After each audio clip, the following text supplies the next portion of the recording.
وبما أني قادري أقول أدرك عبدك جيلاني معزز علماء ملت اسلامیہ، نوجوان ساتھیوں، بزرگوں اور دوستوں، عزیز بچوں، السلام علیکم ورحمۃ اللہ وبرکاتہ۔ وعلیکم السلام ورحمۃ اللہ وبرکاتہ۔ الحمد للہ رب العالمین، والصلاة والسلام علی سید المرسلین وعلی آلہ الطیبین الطاہرین واصحابہ الہادین المہدیین، اما بعد، فاعوذ باللہ من الشیطان الرجیم، بسم اللہ الرحمن الرحیم۔ ان الذین آمنوا وعملوا الصالحات سیجعل لهم الرحمن ودا۔ آمنت باللہ، صدق اللہ مولانا العظیم، وصدق رسولہ النبی الامین المکین الکریم، ونحن علی ذلک لمن الشاہدین والشاکرین، والحمد للہ رب العالمین۔ کچھ کہنے اور سننے سے پیشتر آئیے ہم اور آپ مل جل کر انتہائی خلوص و محبت اور احترام و عقیدت کے ساتھ گنبد خضرا میں آرام فرمانے والے آقا و مولا، مدنی تاجدار، دونوں عالم کے مالک و مختار، سید ابرار و اخیار، جناب احمد مجتبی محمد مصطفیٰ صلی اللہ علیہ وسلم کی بارگاہ میں جھوم جھوم کر درود شریف کا نذران عقیدت پیش کریں اور پڑھیں، اللہم صلی علی سیدنا و شفیعنا و حبیبنا و مولانا محمد مبارک وسلم، صلاۃ و سلام علیک یا رسول اللہ صلی اللہ تعالی علیہ وسلم۔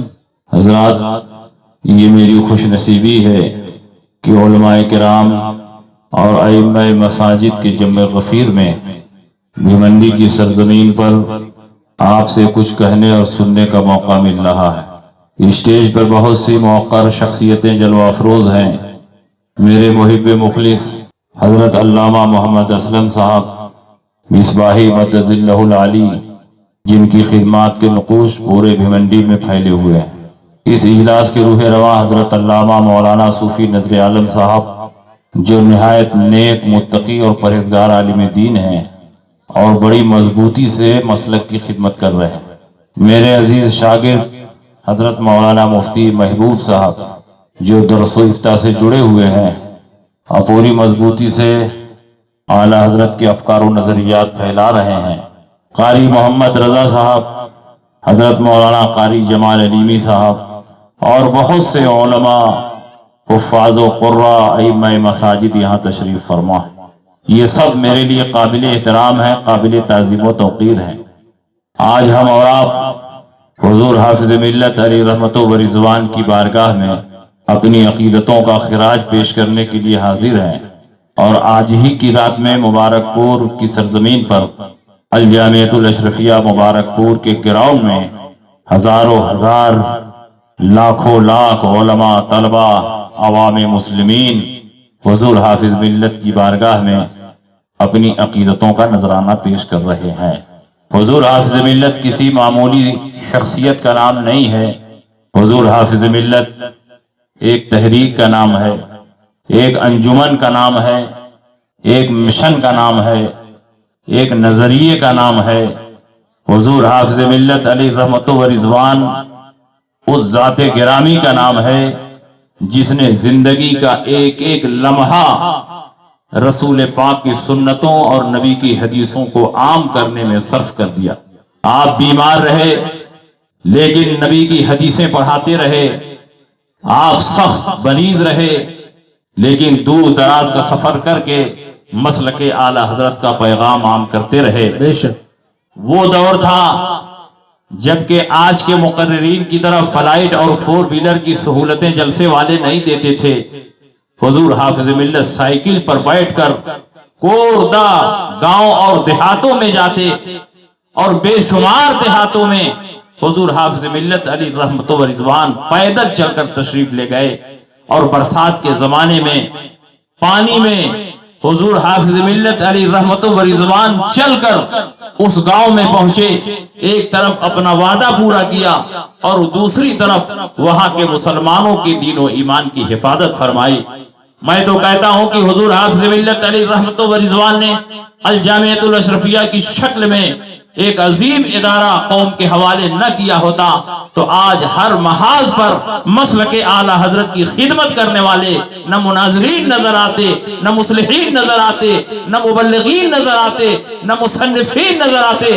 ہر میدان کے مرد جانباز اگر نظر آ رہے ہیں تو وہ حضور حافظ ملت کی خدمات کا نتیجہ۔ سبحان اللہ، سبحان اللہ، بہت خوب۔ دنیا کا کون ایسا گوشہ ہے جہاں حضور حافظ ملت کے فیضان کا چراغ نہیں روشن ہے؟ آپ یورپ چلے جائیے، حضور حافظ ملت کے شاگرد وہاں انجمن نظر آ رہے ہیں۔ آپ افریقہ چلے جائیے، حضور حافظ ملت کے شاگرد مسلک اعلی حضرت کا چراغ روشن کر رہے ہیں۔ آپ امریکہ چلے جائیے، دنیا کے جس خطے میں آپ چلے جائیں گے ہر جگہ حضور حافظ ملت علیہ رحمت و رضوان کی خدمات کے نقوش نظر آئے۔ کہاں کھولے ہیں گیسو یار نے خوشبو، کہاں تک؟ حضور حافظ ملت علیہ رحمت و رضوان جب سربراہ اعلیٰ مقرر ہوئے تو حافظ ملت نے فرمایا کہ آج سے میں تنخواہ نہیں لوں گا، لیکن جب مہینہ پورا ہوا تو کمیٹی کے لوگ تنخواہ لے کر آ گئے۔ حضور حافظ ملت علی رحمت و رضوان نے فرمایا کہ میں سربراہ بن چکا ہوں، اب خالص مدرس نہیں رہا، اس لیے میں تنخواہ نہیں لوں گا۔ کمیٹی والوں نے کہا حضور یہ تنخواہ نہیں ہے، یہ تو نذرانہ ہم آپ کو پیش کرنے کے لیے آئے ہیں۔ حضور حافظ ملت کا اخلاص دیکھو، ان کی دیانت دیکھو۔ حضور حافظ ملت نے فرمایا میرے نزدیک عنوان بدل جانے سے شے کی حقیقت نہیں بدل جاتی ہے۔ کل تنخواہ کے نام پر یہی پیسہ دے رہے تھے اور آج نذرانے کے نام پر لے کر چلے آ رہے ہو۔ عبدالعزیز نے کہہ دیا کہ تنخواہ نہیں لے گا تو نہیں لے گا، چاہے تنخواہ کے نام پر لے کر آؤ یا نذرانے کے نام پر لے کر آؤ، اب مدرسے کا ایک پیسہ عبدالعزیز نہیں لے سکتے۔ سبحان اللہ، سبحان اللہ۔ اللہ رب العزت نے مجھے پیدا کیا ہے، میری روزی کا انتظام اللہ رب العزت فرمائے گا۔ حضور حافظ ملت علیہ رحمت و رضوان 2-2 4-4 کتابیں نہیں پڑھاتے تھے، 12-12 13-13 کتابیں پڑھاتے تھے۔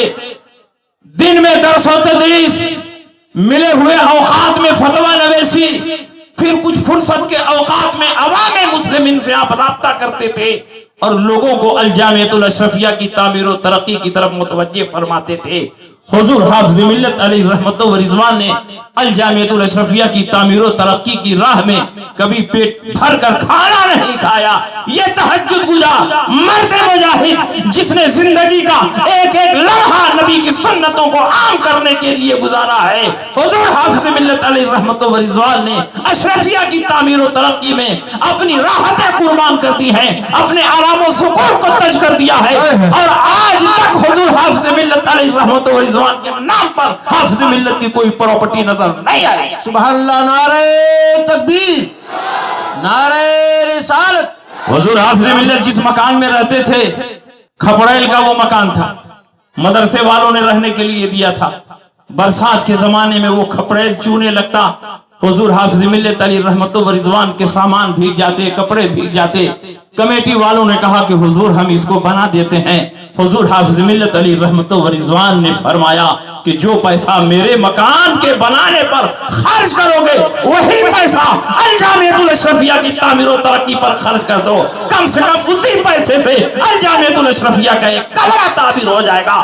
عبدالعزیز خود جس طرح بھی رہنا چاہے وہ رہ سکتا ہے، لیکن عبدالعزیز یہ نہیں چاہتا کہ مہمان رسول کسی قسم کی تکلیف برداشت کریں، اس لیے جو کچھ عبدالعزیز پہ خرچ کرنا ہو الجامعۃ الاشرفیہ پہ۔ اور دینی معاملات میں مسلک اعلی حضرت کے معاملے میں حضور حافظ ملت اتنے مضبوط تھے کہ دنیا کے انسانوں کے پاس استقامت میں لغزش پیدا ہو جائے لیکن حافظ ملت کے پائے استقامت میں لغزش نہیں پیدا ہو سکتی۔ راجہ مبارک شاہ میں ایک نکاح کی مجلس تھی، حضور حافظ ملت علیہ رحمت و رضوان اس میں نکاح پڑھانے کے لیے تشریف لے گئے، اور حضور حافظ ملت علیہ رحمت و رضوان نے نکاح پڑھا دیا۔ جب نکاح پڑھا کر آپ واپس آ رہے تھے، کسی نے آپ کے کان میں کہا کہ حضور لڑکا دیوبندی معلوم ہو رہا ہے، اور میں نے تحقیق کیا تو یہ پتا چلا ہے کہ واقعی یہ دیوبندی ہے۔ اور حضور کو چونکہ جانکاری نہیں تھی، اس لیے حضور نے اپنے مرید پر اعتماد کر کے نکاح کی مجلس میں شرکت کر دی اور نکاح پڑھا دیا۔ حضور حافظ ملت کے چہرے پر جلال طاری ہوا، آپ مسجد سے باہر نکل کر آ رہے تھے، اور آپ پلٹ کر مسجد میں گئے، اور آپ نے کہا جتنے لوگ یہاں پر موجود ہیں وہ پلٹ کر آئیں، جو لوگ باہر جا چکے ہیں وہ بھی آئیں، سب لوگ یہاں بیٹھے۔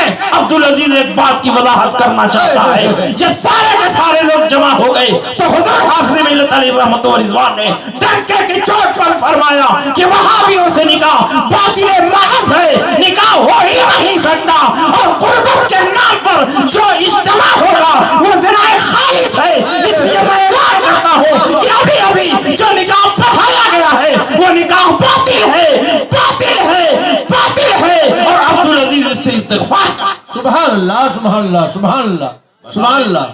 اتنی ہمت و جرات ہے کسی میں؟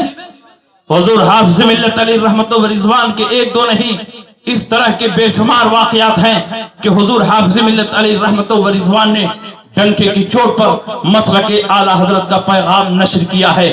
حضور حافظ ملت کا ایک دور وہ بھی تھا کہ آپ دن بھر درس و تدریس کا فریضہ انجام دیتے، اور مبارک پور کے وہابیوں نے دیوبندیوں نے اتنا پریشان کر رکھا تھا کہ 4 مہینہ مسلسل حضور حافظ ملت ان سے مناظرہ کرتے رہے۔ روزانہ رات کو حضور حافظ ملت کی تقریریں ہوتی، اس کے جواب میں ان کی تقریر ہوتی، پھر حافظ ملت کی تقریر ہوتی، پھر ان کی تقریر ہوتی، پھر حافظ ملت کی تقریر ہوتی۔ حضور حافظ ملت نے دلائل و براہین کی روشنی میں ان کا ناطقہ بن کر دیا، یہاں تک کہ مبارک پور کی سرزمین جہاں وہابیوں کا غلبہ تھا، ایک دور وہ بھی آیا کہ صدر الشریعہ کا بھیجا ہوا ان کا وفادار شاگرد محلے محلے میں پیغام اعلیٰ حضرت پہنچانے میں کامیاب۔ سبحان اللہ سبحان اللہ سبحان اللہ۔ آج جس طرف دیکھیے ہر طرف مسلک اعلیٰ حضرت کا غلغلہ۔ حضور حافظ ملت علیہ رحمت و رضوان حضور صدر الشریعہ کی یادگار ہے۔ جو کچھ حضور صدر الشریعہ نے اعلیٰ حضرت سے حاصل کیا تھا وہ سب صدر الشریعہ نے حضور حافظ ملت کو عطا فرما دیا، اور علامہ ضیاء المصطفیٰ صاحب اس بات کے راوی ہیں کہ حضور حافظ ملت علیہ رحمت و رضوان نے مجھ کو بلایا اور کہا مولانا ضیاء المصطفیٰ جو کچھ صدر الشریعہ نے مجھے عطا فرمایا تھا وہ سب میں آپ کو عطا کرتا ہوں۔ سبحان اللہ، نعرہ تکبیر، نعرہ رسالت، خلیفہ حضور تاج الشریعہ عرس حضور حافظ ملت۔ سبحان اللہ۔ حضور حافظ ملت پوری زندگی حدیثوں کا درس دیتے رہے، حدیثوں پر عمل کرتے رہے۔ مبارک پور کے غیر مقلدین نے حضور حافظ ملت علیہ رحمت و رضوان سے بار بار بحث و مباحثہ کیا، لیکن حضور حافظ ملت علیہ رحمت و رضوان خدا کی دی ہوئی توفیق اور اعلیٰ حضرت کی بارگاہ سے ملے ہوئے فائز کی بنیاد پر ہر محاذ پر تمام باطل فرقوں کو سرنگو کرتے رہے، اور جہاں جاتے مسلک اعلیٰ حضرت کا پرچم بلند کیا۔ اس لیے آج پوری مضبوطی کے ساتھ حضور حافظ ملت کے مشن کو آگے بڑھانے کی ضرورت ہے، اور حضور حافظ ملت کا مشن کوئی نیا مشن نہیں ہے۔ حضور حافظ ملت کا مشن وہی ہے جو اعلیٰ حضرت کا مشن ہے۔ عشق مصطفیٰ حضور حافظ ملت کا مشن ہے، تعلیمات مصطفیٰ کو عام کرنا حضور حافظ ملت کا مشن ہے، بد مذہبوں سے دور رہنا حافظ ملت کا مشن ہے، اور یہ مشن بعینہ ہی مسلک اعلیٰ حضرت۔ آج فرقہ بندی کا دور ہے، جگہ جگہ بے شمار جماعتیں پیدا ہو چکی ہیں، اور ہر جماعت یہ دعویٰ کر رہی ہے ہم حق پر ہیں، ہمارے سوا سب غلط اور باطل ہیں۔ نبی اکرم صلی اللہ علیہ وسلم نے اس فرقہ بندی کی اطلاع بہت پہلے عطا فرما دی تھی۔ اللہ کے نبی نے ارشاد فرمایا ستفترق امتی علی 73 ملتا كلهم في النار الا ملة واحدة قالوا من هي یا رسول اللہ قال ما انا علیہ علیہ وسلم میری امت 73 فرقوں میں بٹ جائے گی، 72 فرقہ جہنمی ہوگا، 1 فرقہ جنتی ہوگا۔ صحابہ نے پوچھا وہ کون فرقہ ہوگا جو جنتی ہوگا؟ اللہ کے نبی نے یہ نہیں فرمایا جو قرآن پر عمل کرے وہ جنتی ہے، اللہ کے نبی نے یہ نہیں فرمایا جو حدیث پر عمل کرے وہ جنتی ہے۔ اللہ کے نبی نے ارشاد فرمایا ما انا علیہ واصحابی، جو میرے طریقے پر ہو، میرے صحابہ کے طریقے پر ہو وہ جنتی ہے، جو میرے طریقے سے الگ ہو، صحابہ کے طریقے سے الگ ہو وہ جہنمی ہے۔ نبی کے طریقے کو سنت کہتے ہیں اور صحابہ کو جماعت کہتے ہیں، اور دونوں کو جوڑ دو تو اہل سنت والجماعت پر پتہ چلا جو اہل سنت والجماعت کے طریقے پر ہوگا وہ جنتی ہوگا، جو اہل سنت سے باہر ہوگا وہ جہنمی ہوگا، چاہے وہ اپنا نام اہل قرآن رکھے، چاہے وہ اپنا نام اہل حدیث رکھے، چاہے وہ اپنا نام جماعت اسلامی رکھے، چاہے وہ اپنا نام اصحاب العدل والتوحید رکھے۔ خوبصورت لیبل لگا لینے سے کوئی جماعت حق پر نہیں ہو سکتی ہے، حق پر وہی جماعت ہوگی جو نبی کی سنت پر چلے اور صحابہ کے طریقے پر چلے۔ اور الحمدللہ صحابہ کے طریقے پر ہماری جماعت چل رہی ہے، جس کو اہل سنت کہتے ہیں، جس کی پہچان اس دور میں مسلک اعلیٰ حضرت سے ہوتی ہے۔ ہم اہل سنت مسلک اعلیٰ حضرت والے صحابہ کے طریقے پر ہیں۔ صحابہ نبی کے غیب پر ایمان رکھتے تھے، ہم بھی نبی کے غیب پر ایمان رکھتے ہیں۔ صحابہ نبی سے عقیدہ توسل کی بنیاد پر وسیلہ بناتے تھے، ہم بھی نبی کو وسیلہ بناتے ہیں۔ صحابہ نبی کی شفاعت پر ایمان رکھتے تھے، ہم بھی شفاعت پر ایمان رکھتے ہیں۔ صحابہ زیارت قبر کو جاتے تھے، ہم بھی زیارت قبر کو جاتے ہیں۔ صحابہ ایصال ثواب کرتے تھے، ہم بھی ایصال ثواب کرتے ہیں۔ صحابہ نبی کی تعظیم میں کھڑے ہوتے تھے، ہم بھی تعظیم میں کھڑے ہو جاتے ہیں۔ جو کام صحابہ کا تھا وہی کام ہمارا ہے، جو عقیدہ صحابہ کا تھا وہی عقیدہ ہمارا ہے، جو معمول صحابہ کا تھا وہی معمول ہمارا ہے۔ اور نبی نے فرما دیا جو صحابہ کے طریقے پر چلے وہی جنتی ہے۔ اس لیے 73 فرقوں میں جو فرقہ جنتی ہے، جو فرقہ ناجیہ ہے، جو فرقہ حق پر ہے وہ کوئی اور نہیں، ہم مسلک اعلیٰ حضرت والے۔ اس لیے آپ کسی کے بہکاوے میں نہ آؤ۔ آج بے شمار جماعتیں پیدا ہو چکی ہیں جو قرآن پڑھ کے لوگوں کو گمراہ کر رہی ہیں، جو حدیثیں پڑھ کے لوگوں کو گمراہ کر رہی ہیں۔ وہ آیتیں جو مشرکین کے حق میں نازل ہوئی، وہ آیتیں جو بتوں کے حق میں نازل ہوئی، ان آیتوں کو مومنین پر فٹ کر رہے ہیں اور نبیوں پر فٹ کر رہے ہیں۔ اسی لیے عبداللہ ابن عمر نے فرمایا تھا وَكَانَ عَبْدُ اللَّهِ ابْنُ عُمَرَ يَرَاهُمْ شَرَارَ خَلْقِ اللَّهِ فَإِنَّهُمْ انْطَلَقُوا إِلَىٰ آيَاتٍ نَزَلَتْ فِي الْكُفَّارِ فَجَعَلُوهَا عَلَى الْمُسْلِمِينَ۔ عبداللہ ابن عمر ان خارجیوں کو، جن کی ناجائز اولاد یہ وہابی ہیں، ان کو شرار مخلوق سمجھتے تھے، مخلوق میں سب سے بدتر سمجھتے تھے۔ وہ کہتے تھے کہ جو آیتیں بتوں کے حق میں نازل ہوئی ہیں ان کو نبیوں پر فٹ کرتے ہیں، اور جو مشرکین کے حق میں آیتیں اتری ہیں ان کو مومنین پر فٹ کریں۔ الحمدللہ جو مشرکین کے حق میں آیتیں اتری ہیں ہم مشرکین پر فٹ کرتے ہیں، جو مومنین کے حق میں اتری ہیں ان کو مومنین پر فٹ کرتے ہیں، جو نبیوں کے حق میں اتری ہیں ہم نبیوں پر فٹ کرتے ہیں، جو بتوں کے بارے میں اتری ہیں ہم بتوں پر فٹ کرتے ہیں۔ ہم گھال میل والا کام نہیں کرتے، یہاں کی بات وہاں سیٹ کر دو، وہاں کی بات یہاں سیٹ کر دو۔ جو لوگ اس طرح کا کارنامہ انجام دے رہے ہیں نہ وہ اہل قرآن ہو سکتے ہیں نہ اہل حدیث ہو سکتے ہیں۔ اہل قرآن صحیح معنوں میں وہ ہے جو نبی کے منشا کے مطابق قرآن پر عمل کرے، اور اہل حدیث حقیقت میں وہ ہے جو صحابہ کی تعلیمات کے مطابق حدیث رسول پر عمل کرے۔ جو صحابہ کو چھوڑ دے نہ اہل قرآن ہو سکتا ہے اور نہ ہی اہل حدیث۔ بے شک بے شک بے شک۔ آج اردو کی چند کتابیں پڑھ کے لوگ اپنے آپ کو امام بخاری سمجھ رہے ہیں، اردو کی چند کتابیں پڑھ کے اپنے آپ کو امام اعظم ابو حنیفہ سمجھ رہے ہیں، اور کہتے ہیں کہ ہم اہل حدیث ہیں۔ قرآن اور حدیث میں کہیں بھی اہل حدیث کا لفظ فرقے کے طور پر وارد ہوا ہو تو بھیمنڈی کے سارے غیر مقلدین جمع ہو کر کے دکھا دے۔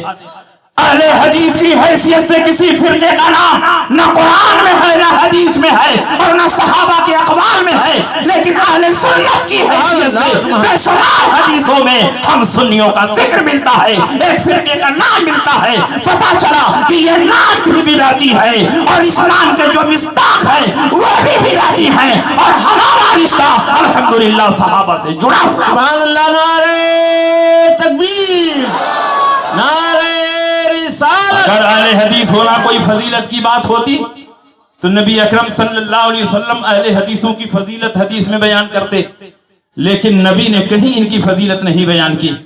نبی نے اگر بیان کی ہے تو فقہا کی فضیلت بیان کی ہے۔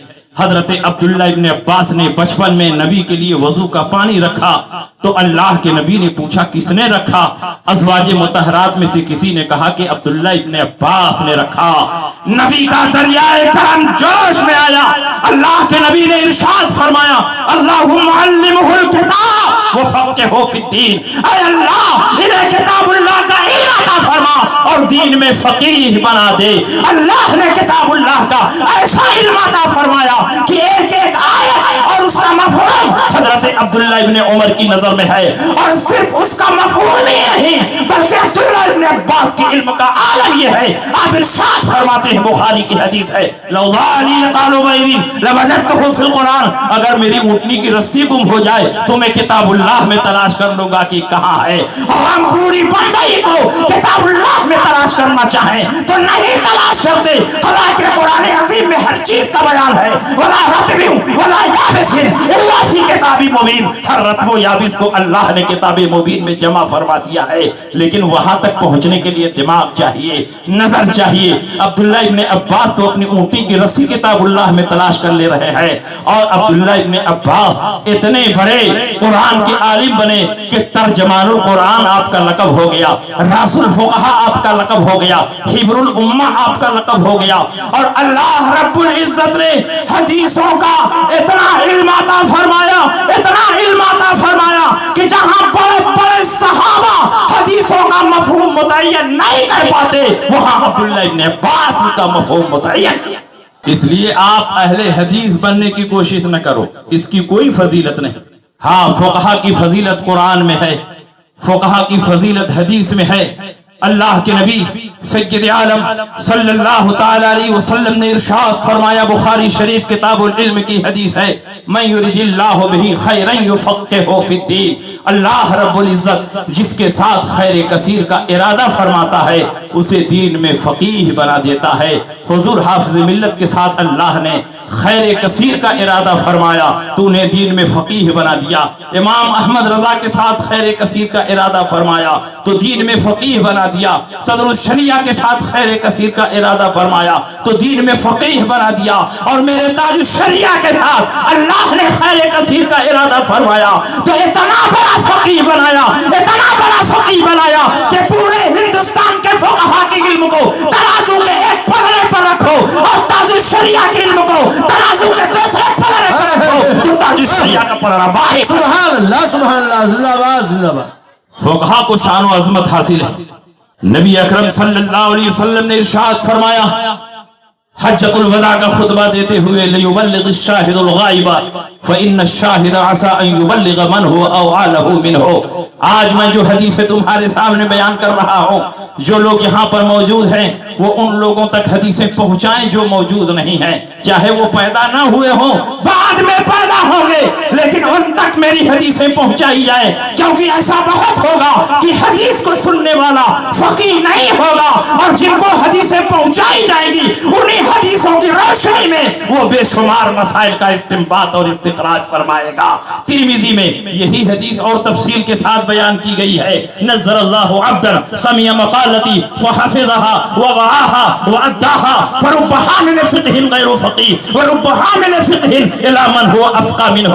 اللہ رب العزت اس بندے کو تر و تازہ رکھے جس نے میری حدیثوں کو سنا، اس کو محفوظ رکھا، دوسروں تک پہنچایا، کیونکہ ایسا بہت ہوگا کہ جو حدیث کو سنے گا وہ فقیہ نہیں ہوگا، اور جن کو حدیثیں پہنچائی جائیں گی وہ بہت بڑے فقیہ ہوں گے۔ ابن حجر اسقلانی، امام قسطلانی، امام بدر الدین عینی نے اپنی اپنی کتابوں میں تحریر فرمایا، قد بشر النبی صلی اللہ علیہ وسلم بالامام ابی حنیفہ فی ھذا الحدیث، اس حدیث میں رسول پاک نے کسی اور کی بشارت نہیں دی ہے، امام اعظم ابو حنیفہ کی بشارت دی ہے، کیونکہ امام اعظم کے اساتذہ نے لاکھوں لاکھ حدیثیں سنی لیکن ان حدیثوں سے مسائل کا استنباط نہ کر سکے۔ جب امام اعظم کو وہ حدیثیں پہنچی تو 1-2 نہیں، انہیں حدیثوں کی روشنی میں 86,000 مسائل کا استنباط اور استخراج۔ سبحان اللہ سبحان اللہ، زندہ باد زندہ باد۔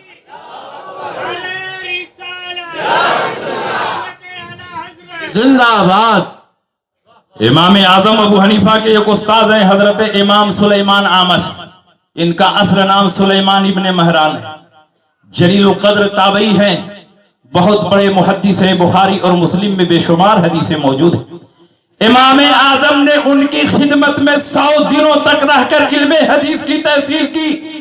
جس زمانے میں امام اعظم حدیث پڑھ رہے تھے اسی زمانے میں کوئی سائل آیا اور اس نے امام سلیمان آمش سے پے در پے 100 سوالات کیے، سب کے جواب میں امام سلیمان آمش نے فرمایا لا عالم لا نعرف لا ندری، مجھے نہیں معلوم اس کا جواب کیا ہے، قرآن و حدیث میں اس کا صاف صاف جواب نظر نہیں آتا، اس لیے میں اس کا جواب نہیں دے سکتا۔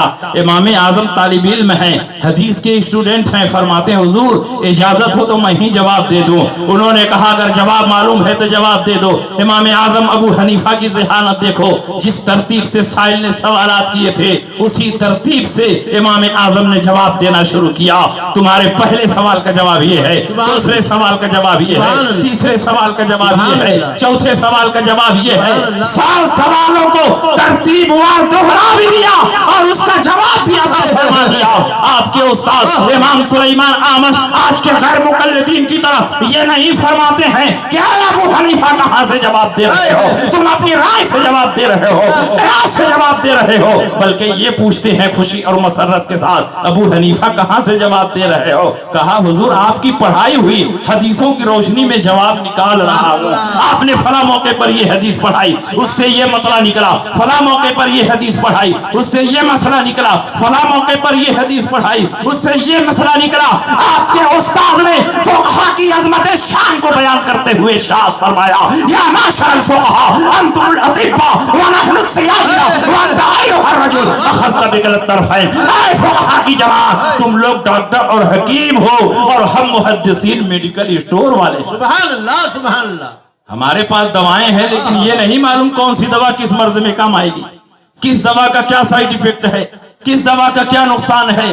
اور اے فقہا کی جماعت تم لوگ ڈاکٹر اور حکیم ہو، تمہارے پاس دوائیں بھی ہیں اور یہ بھی معلوم ہے کہ کون سی دوا کس مرض میں کام آئے گی، کس دوا کا کیا سائیڈ ایفیکٹ ہے، کس دوا کا کیا نقصان ہے۔ وَأَنْتَ أَيُّهَا الرَّجُلُ أَخَذْتَ بِكَلِ الطَّرَفَيْنِ، اے ابو حنیفہ تمہاری شان سب سے نرالی ہے، تم بے مثال محدث بھی ہو اور بے مثال فقیہ بھی ہو۔ جن حدیثوں کو 100 دنوں میں نے سنایا تھا ایک نشست میں تم نے سنا دیا، اور جن حدیثوں سے میں مسائل نہ نکال سکا انہیں حدیثوں سے سینکڑوں مسائل کا استنباط اور استخراج کر۔ سبحان اللہ سبحان اللہ۔ یہ امام اعظم ابو حنیفہ کی شان ہے، اور تم کہتے ہو ابو حنیفہ کو 70 سے زیادہ حدیثیں نہیں آتی۔ امام اعظم ابو حنیفہ اتنے بڑے محدث، اتنے بڑے فقیہ، اتنے بڑے عالم کہ امام ابو زید مروزی فرماتے ہیں لو وزل عقل نصف اہل الارض بعقل ابی حنیفہ لرجح عقل ابی حنیفہ، اگر امام اعظم ابو حنیفہ کی عقل کو ترازو کے ایک پلڑے پر رکھا جائے اور پوری دنیا کے انسانوں میں سے آدھے انسانوں کی عقل کو دوسرے ترازو پر رکھا جائے تو ابو حنیفہ کا پلڑا بھاری پڑ جائے گا۔ یہ شان ہے امام اعظم ابو حنیفہ کی۔ امام اعظم وہ ہیں کہ ابھی پیدا نہیں ہوئے تھے کہ رسول پاک نے امام اعظم کے پیدا ہونے کی بشارت سنائی۔ لو کان العلم عند الثریا لنالہ رجل من ابناء فارس، اگر علم ثریا کی بلندی پر بھی ہوگا تو فارس کا رہنے والا وہاں سے اتار لائے گا اور لوگوں میں تقسیم کر دے گا۔ محدثین فرماتے ہیں اس حدیث کا مصداق کوئی اور نہیں امام اعظم ابو حنیفہ۔ سبحان اللہ سبحان اللہ، واہ واہ واہ واہ۔ اس لیے جو جتنا بڑا محدث ہوگا، جتنا بڑا فقیہ ہوگا، امام اعظم ابو حنیفہ کا اتنا ہی بڑا معتقد ہوگا۔ اعلیٰ حضرت عظیم البرکت امام اعظم ابو حنیفہ میں ڈوبے ہوئے تھے۔ اعلیٰ حضرت امام اہل سنت نے اس موضوع پر کتاب ہی لکھ دی کہ جب تک قول امام موجود ہے قول امام کو چھوڑ کر کسی اور قول پر فتویٰ نہیں دیا جا سکتا الا یہ کہ کوئی خاص مجبوری آ جائے۔ پوری زندگی اعلیٰ حضرت امام اعظم ابو حنیفہ کے مسلک پر مضبوطی سے عمل کرتے رہے، اور اعلیٰ حضرت کی بارگاہ کا فیضان ہے کہ پوری زندگی حضور حافظ ملت علیہ رحمت و امام اعظم ابو حنیفہ کے مسلک پر چلے۔ اور یہ بھی سن لیجئے آج کے دور کا بڑا سے بڑا محدث بھی ہو تو بھی امام اعظم ابو حنیفہ سے مستغنی اور بے نیاز نہیں ہو سکتا۔ فقیہ ہونا الگ چیز ہے اور اور محدث ہونا الگ چیز ہے۔ محدث ہونا علم کا پہلا زینہ ہے اور فقیہ ہونا علم کا آخری زینہ ہے۔ امام اعظم ابو حنیفہ کی شان گھٹانے والوں، امام اعظم ابو حنیفہ کے علم کا یہ عالم تھا کہ جہاں بڑے بڑے فقہا اور بڑے بڑے مجتہدین کا دماغ نہیں پہنچتا تھا، وہاں امام اعظم ابو حنیفہ کا دماغ پہنچتا۔ اور آج دعویٰ ہے کہ ہم تو حدیث پر عمل کرتے ہیں، ہم تو حدیث پر عمل کرتے ہیں، ہم صحابہ کے طریقے پر ہیں، ہم سلف کے طریقے پر ہیں، اسی لیے ہم سلفی۔ تم سلف کے طریقے پر نہیں۔ سلف نے 20 رکعت تراویح پڑھی اور تم 8 رکعت تراویح پڑھتے۔ صحابہ نے 20 رکعت تراویح پڑھی اور آج کے غیر مقلدین 8 رکعت تراویح پڑھتے ہیں۔ بتاؤ تم صحابہ کے طریقے پر کیسے ہو سکتے؟ حضرت عمر ابن خطاب نے ابی ابن کعب کی امامت میں سارے صحابہ کو جمع فرمایا۔ ابی ابن کعب نے 20 رکعت تراویح پڑھائی، سارے صحابہ نے ان کی امامت میں 20 رکعت تراویح پڑھی۔ کسی صحابی نے انکار نہیں کیا، کسی صحابی نے یہ نہیں کہا کہ یہ بدعت ہے۔ گویا 20 رکعت تراویح پر اجماع صحابہ منعقد ہے اور اجماع صحابہ قطعی ہوتا ہے۔ حضرت عمر کے بعد عثمان خلیفہ ہوئے، انہوں نے 20 رکعت تراویح پڑھائی۔ حضرت عثمان کے بعد علی آئے، انہوں نے 20 رکعت تراویح پڑھائی۔ گویا 20 رکعت تراویح خلفائے راشدین کی سنت ہے اور نبی نے فرمایا علیکم بسنتی وسنت الخلفاء الراشدین المہدیین، تم پر میری سنت کی پیروی لازم ہے اور خلفائے راشدین کی سنت کی پیروی بھی لازم ہے۔ جو 20 پڑھ رہے ہیں وہ خلفائے راشدین کی سنت پر چل رہے ہیں اور جو 8 پڑھ رہے ہیں وہ خلفائے راشدین کی سنت سے الگ۔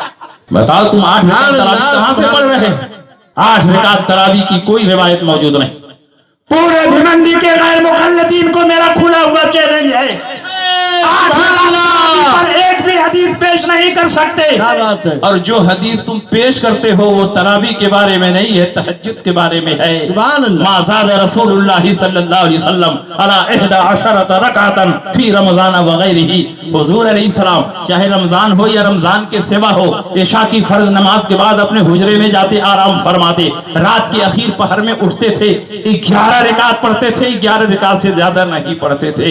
11 رکعت میں 3 رکعت وتر کو نکال دو تو 8 رکعت یہ تہجد کے بچتے ہیں۔ اسی سے انہوں نے استدلال کیا کہ تراویح کی نماز 8 رکعت ہے۔ ارے نادان، فی رمضان وغیرہ ہی دیکھ لیا ہوتا، نبی کا یہ عمل رمضان میں بھی تھا اور رمضان کے سوا میں بھی تھا۔ کیا رمضان کے علاوہ بھی تراویح پڑھی جاتی ہے؟ نہیں، تم نے دھاندلی کی ہے، لوگوں کی آنکھوں میں دھول جھونکنے کا کام کیا ہے۔ اصل میں تمہارا نفس قائل ہو چکا ہے، تم سست ہو چکے ہو، تم چاہتے ہو کہ 20 رکعت تراویح نہ پڑھنی پڑے، اس لیے تم لوگوں کو پیغام دے رہے ہو حنفی بنو گے 20 پڑھنی پڑے گی، شافعی بنو گے 20 پڑھنی پڑے گی، مالکی بنو گے 20 پڑھنی پڑے گی، حنبلی بنو گے 20 پڑھنی پڑے گی، غیر مقلد بن جاؤ، 8 ہی رکعت میں کام چل جائے۔ تم سوچتے ہو کہ دن بھر بزنس تجارت میں ہم دوڑتے رہتے ہیں، رات کو 20 رکعت تراویح کیسے پڑھیں؟ تو خود بدلتے نہیں، قرآن کو بدل دیتے ہیں۔ انہوں نے کہا کہ تراویح 20 رکعت نہیں بلکہ 8 رکعت ہے۔ تراویح 20 تھی تو اس کو گھٹا کے 8 کر دیا، اب وتر کی نماز 3 تھی تو اس کو گھٹا کے 1 کر دیا، اور کچھ دن کے بعد فتویٰ دیں گے کہ وتر کی نماز آدھی رکعت کر دی گئی، رکوع کرو اپنے گھر جاؤ، کام ہو گیا۔ یہ شریعت کو بدلنے والی جماعت ہے، ان سے ہوشیار رہو، یہ صحابہ کے طریقے پر نہیں ہے۔ اور جو جنتی فرقہ ہوگا نبی نے فرما دیا وہ صحابہ کے طریقے پر ہوگا۔ الحمدللہ ہم صحابہ کے طریقے پر ہیں۔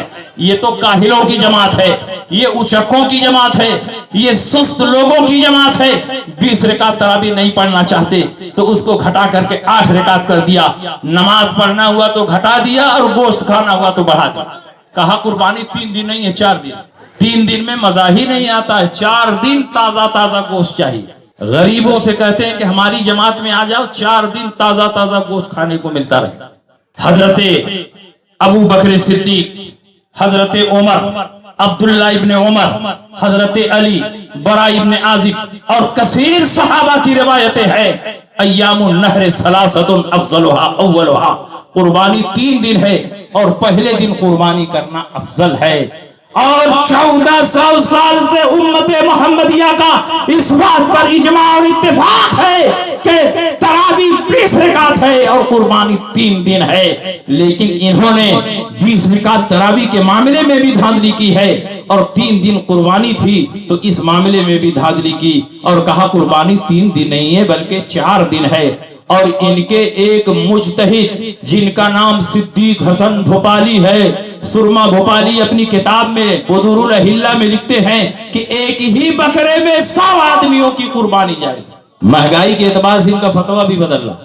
جب تک بکرا سستا تھا ایک بکرے میں 1 کی قربانی ہو رہی تھی، جب بکرا مہنگا ہوا تو ایک بکرے میں 100 کی قربانی ہونے لگی۔ اور یہ بھی لکھ دیا سب کے ذمے سے وجوب ساقط ہو گیا، سب بری ذمہ ہو گئے، اب کسی کو قربانی کرنے کی ضرورت نہیں۔ کلکتہ کے شمع نیازیوں نے دیکھا کہ ہماری جماعت تو آگے نہیں بڑھ رہی اور یہ غیر مقلدین آئے دن نئی نئی باتیں، نئی نئی سہولتیں، نئی نئی فیسلٹی لوگوں کے سامنے بیان کر رہے ہیں، پیش کر رہے ہیں۔ کم پڑھے لکھے لوگ غیر مقلد ہوتے چلے جا رہے ہیں۔ ان کے سربراہ لوگوں نے اپنے مولویوں سے کہا تم لوگ کاہل اور نکمے ہو، تم لوگ بھی غور و فکر کرو، دیکھو غیر مقلدین آئے دن نئی نئی باتیں پیدا کرتے ہیں، سہولت دیتے ہیں، کالج یونیورسٹی کے لوگ غیر مقلدیت کی طرف مائل ہو رہے ہیں، تم لوگ بھی کچھ آسانی پیدا کرو۔ جب تک دین میں آسانی نہیں دو گے اس وقت تک تمہاری جماعت آگے نہیں بڑھ سکتی ہے۔ اگر تم چاہتے ہو کہ شمع نیازیت آگے بڑھے تو تم لوگ بھی کچھ مسائل کو بدل دو۔ انہوں نے 3 دن کا سیمینار کیا، غور و فکر کے بعد متفقہ طور پر یہ فتویٰ دیا کہ اگر ایک بکرے میں 100 آدمیوں کی قربانی جائز ہے تو ایک مرغے میں 60 آدمیوں کی قربانی جائز ہے۔ اب بتائیے یہ دونوں جماعتیں جنتی ہو سکتی ہے؟ میں تو کہتا ہوں کہ ان کا فتویٰ بتا رہا ہے کہ یہ جہنمی۔ نبی اکرم صلی اللہ علیہ وسلم نے ارشاد فرمایا، بخاری کی حدیث ہے، سمنوا ضحایاکم فإنہا علی الصراط مطایاکم، موٹے اور فربا جانوروں کی قربانی کرو کیونکہ اسی قربانی کے جانور پر بیٹھ کر پل صراط پار کرنا ہے۔ جس جانور کی قربانی کرتے ہو موٹا ہونا چاہیے، فربا ہونا چاہیے تاکہ تم اس جانور پر بیٹھو تو پل صراط پار ہو سکے، اس لیے موٹے جانور کی قربانی کرو، فربا جانور کی قربانی کرو۔ اور اسی بخاری کی حدیث میں ایک حدیث یہ بھی ہے کہ پل صراط کے نیچے ہی جہنم ہے۔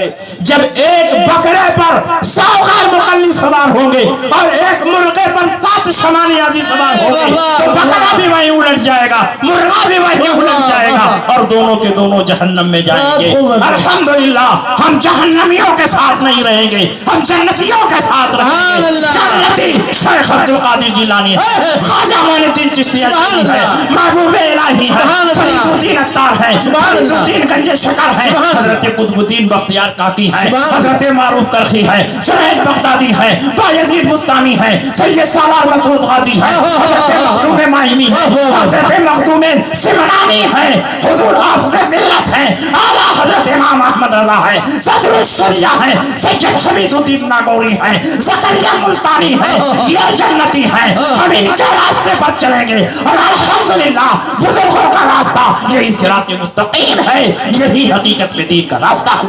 اور یہ یاد رکھو آج کا بڑا سے بڑا محقق ہو ڈائریکٹ قرآن اور حدیث سے مسئلہ نہیں نکال سکتا۔ قرآن و حدیث میں بے شمار بظاہر تعارض اور ٹکراؤ نظر آتے ہیں۔ کم پڑھا لکھا انسان حیران ہو جائے گا اس پر عمل کریں کس پر عمل کریں، حالانکہ ہمارا ایمان ہے قرآن میں ٹکراؤ نہیں ہے، حدیث میں ٹکراؤ نہیں ہے، کیونکہ حدیث تو قرآن کی تشریح ہے اور نبی نے جو کچھ فرمایا وہ وحی الہی ہے، اگرچہ اس کی تلاوت نہیں ہوتی ہے، قرآن کی تلاوت ہوتی ہے، لیکن وحی ہونے کی حیثیت سے، مستدل ہونے کی حیثیت سے، حجت ہونے کی حیثیت سے قرآن اور حدیث میں کوئی فرق نہیں ہے۔ لیکن کبھی کبھی بظاہر اتنا زبردست تعارض اور ٹکراؤ ہوتا ہے کہ بڑا سے بڑا محقق بھی اس ٹکراؤ کو دور کرنا چاہے تو خدا کی قسم دور نہیں کر سکتا۔ آئیے ہم اس کی ایک مثال پیش کریں۔ نبی اکرم صلی اللہ علیہ وسلم کی بارگاہ میں ایک صحابی حاضر ہوئے، انہوں نے پوچھا یا رسول اللہ روزے کی حالت میں اپنی بیوی سے مباشرت جائز ہے کہ ناجائز؟ مباشرت کا معنی ہے شوہر اپنے برہنہ جسم کو بیوی کے جسم سے ٹچ کرے۔ نبی نے فرمایا کہ مباشرت جائز ہے۔ وہ صحابی چلے گئے، دوسرے صحابی آئے، انہوں نے پوچھا یا رسول اللہ روزے کی حالت میں اپنی بیوی سے مباشرت جائز ہے کہ ناجائز؟ نبی نے فرمایا ممنوع ہے، ناجائز ہے۔ میں آپ سے پوچھنا چاہتا ہوں، سوال ایک ہے، سوال کی پوزیشن ایک ہے، سوال کی نوعیت ایک ہے، لیکن جواب دو طرح کا ارشاد ہو رہا ہے۔ ایک صحابی کے سوال کے جواب میں نبی فرماتے ہیں مباشرت جائز ہے، دوسرے صحابی کے سوال کے جواب میں نبی فرماتے ہیں مباشرت ناجائز ہے۔ اس دور کا بڑا سے بڑا محقق ہوگا تو فیصلہ نہیں کر سکتا کہ اس حدیث پر عمل کیا جائے کہ اس حدیث پر عمل کیا جائے، کیونکہ حدیث میں ٹکراؤ ہے، تعارض ہے، لیکن جس کو کوئی نہ حل کر سکے اس کو امام اعظم ابو حنیفہ حل کر سکتے ہیں، کیونکہ امام اعظم ابو حنیفہ کسی معمولی مولوی کا نام نہیں، اللہ کی آیتوں میں سے ایک آیت کا نام ہے، نبی کے معجزات میں سے ایک معجزے کا نام ہے، اور علی کی کرامتوں میں سے ایک زندہ کرامت کا نام امام اعظم ابو حنیفہ ہے۔ امام اعظم سے پوچھا گیا حضور نبی کی حدیثوں میں زبردست تعارض اور ٹکراؤ ہے، ایک حدیث بتاتی ہے مباشرت جائز، دوسری حدیث بتاتی ہے مباشرت ناجائز، آپ کیا فتویٰ دیتے ہیں؟ نبی کی حدیثوں میں ٹکراؤ ہے، اگر آپ کہتے ہیں مباشرت جائز ہے تو ناجائز والی حدیث سے اعتراض ہوگا، اگر آپ کہتے ہیں ناجائز ہے تو جائز والی حدیث سے اعتراض ہوگا، آپ کیا فتویٰ دیتے ہیں؟ حدیث میں ٹکراؤ ہے، امام اعظم فرماتے ہیں حدیث میں کوئی ٹکراؤ نہیں، یہ تمہارے سمجھنے کا فعل ہے۔ نبی کی خدمت میں پہلے نمبر پر جو صحابی حاضر ہوئے وہ بوڑھے صحابی تھے، بوڑھوں میں قوت شہوانیہ کم ہوتی ہے، وہ اپنے مزاج کو کنٹرول کر سکتے ہیں، اپنے جذبات کو قابو میں رکھ سکتے ہیں۔ نبی نے ان کے لیے فرمایا کہ تمہارے لیے مباشرت جائز ہے، کیونکہ بوڑھوں کو مباشرت کی اجازت ملے گی تو بات جماع تک نہیں پہنچے گی، اس لیے نبی نے فرمایا جائز ہے۔ اور دوسرے نمبر پر جو صحابی حاضر ہوئے وہ نوجوان صحابی تھے، نوجوانوں میں قوت شہوانیہ زیادہ ہوتی ہے، وہ اپنے مزاج کو کنٹرول نہیں کر سکتے، اپنے جذبات کو قابو میں نہیں رکھ سکتے، اگر ان کو مباشرت کی اجازت مل جائے گی تو بات جماع تک پہنچے گی، روزہ بھی فاسد ہوگا، قضا اور کفارہ بھی لازم ہوگا، سدًا لباب الفساد۔ نبی نے فرمایا تمہارے لیے مباشرت جائز نہیں، تو حدیث میں کوئی ٹکراؤ نہیں، پہلی حدیث بوڑھوں کے لیے ہے اور دوسری حدیث نوجوانوں کے لیے۔ سبحان اللہ سبحان اللہ۔ اس طرح کا ٹکراؤ ہو جائے گا تو کیا یہ غیر مقلدین دور کر پائیں گے؟ یہ کہتے نہیں ہم تو ڈائریکٹ قرآن اور حدیث سے مسئلہ نکالیں گے۔ کیسے مسئلہ نکالو گے؟ قرآن و حدیث سے مسئلہ نکالنا اتنا آسان نہیں، اس کے لیے صرف قرآن اور حدیث کا ترجمہ پڑھ لینا ہی کافی نہیں ہے، بلکہ اس کی گہرائی تک پہنچنا بھی ضروری ہے۔ یہ بھی جاننا پڑے گا اس میں کون ناسخ ہے، کون منسوخ ہے، کون عام ہے، کون خاص ہے، کون مطلق ہے، کون مقید ہے، کون خصائص نبوت سے ہے، کون ظاہر ہے، کون نص ہے، کون مفسر ہے، کون محکم ہے، کون خفی ہے، کون مشکل ہے، کون مجمل ہے، کون متشابہ ہے۔ اس قسم کی بے شمار چیزوں کو جب تک آپ نظر میں نہیں رکھیں گے نہ قرآن سے مسئلہ نکال سکتے ہیں اور نہ حدیث رسول سے مسئلہ نکال سکتے ہیں۔ اور اگر آج کے دور میں کوئی قرآن و حدیث سے مسئلہ نکالنے کی کوشش کرے گا تو قدم قدم پر ٹھوکر کھائے گا، کبھی اللہ و رسول کی مراد تک نہیں پہنچ سکتا۔ اور وہی کام یہ کر رہے ہیں، انہوں نے کہا ہم تو قرآن اور حدیث سے مسئلہ نکال لیتے۔ ایسے قرآن اور حدیث سے مسئلہ نکالتے تو انہوں نے ایک مسئلہ نکالا سور کا گوشت حرام ہے مگر چربی حرام نہیں۔ پوچھا گیا سور کی چربی کیوں نہیں حرام ہے، کیا دلیل ہے؟ کہا قرآن میں اللہ فرماتا ہے حرمت علیکم المیتۃ والدم ولحم الخنزیر، تمہارے اوپر مردار حرام کیا گیا، تمہارے اوپر خون حرام کیا گیا، تمہارے اوپر سور کا گوشت حرام کیا گیا۔ یہ کہتے اللہ نے سور کے گوشت کو حرام فرمایا ہے، چربی کو کہاں حرام فرمایا ہے، اس لیے گوشت حرام رہے گا اور چربی حلال رہے گا۔ میں نے کہا تم نے اپنے حساب سے ٹھیک ہی مسئلہ نکالا، تمہارے لیے چربی حلال رہے گی کیونکہ اسی قرآن میں اللہ نے یہ بھی فرمایا الخبیثات للخبیثین والخبیثون للخبیثات والطیبات للطیبین والطیبون للطیبات۔ خبیث اور ناپاک چیزیں ناپاکوں کے لیے ہے، طیب و طاہر اور پاک چیزیں پاکوں کے لیے ہیں۔ ہم پاک ہیں تو شب و برات کا حلوہ ہے، ہم پاک ہیں تو جارامی کا کھچڑا ہے، ہم پاک ہیں تو چھٹی کا تبرک ہے۔ تم نجس اور ناپاک ہو تو تمہارے لیے سور کی چربی ہے۔ نعرہ تکبیر، نعرہ رسالہ، مسلک اعلیٰ حضرت، فیضان اعلیٰ حضرت، خنجر اعلیٰ حضرت، لشکر اعلیٰ حضرت، بستی بستی کریا کریا، فیضان تاج الشریعہ، فیضان تاج الشریعہ، فیضان صدر الشریعہ، فیضان حافظ ملت، مسلک اعلیٰ حضرت، نعرہ تکبیر، نعرہ رسالت۔